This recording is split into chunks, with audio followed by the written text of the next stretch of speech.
তুমি কি ভাবতেছ রোজা মানে কি অনলি সেহরি খাওয়া, সারাদিন না খেয়ে থাকা, ইফতারের সময় ইফতার করা? খোদার কসম করে বলছি, এটি রোজা নয়, এটি উপবাস।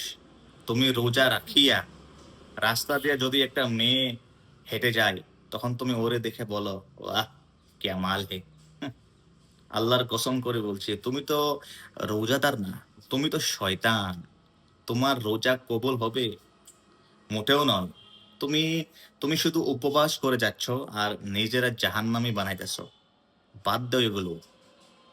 রোজা রাখিয়া তুমি মোবাইলে পর্ন দেখতেছ, মিয়া খালিফা সানি লিওনের ভিডিও দেখে দেখে তুমি মজা লইতেছ আর ভাবতেছ আমি তো রোজা রাখছি। আল্লাহর কসম করে বলছি তুমি জাহান্নামী। তুমি রোজাদার হতেই পারো না। তুমি জাহান্নামী, তুমি জাহান্নামী। এখনো সময় আছে। এইগুলো অভ্যাস বাদ দিয়ে একমাত্র আল্লাহর ভয় অন্তরে রেখে রোজা রাখো। তোমার জীবন দুনিয়া আর আখেরাতে অবশ্যই সুন্দর হবে ইনশাআল্লাহ।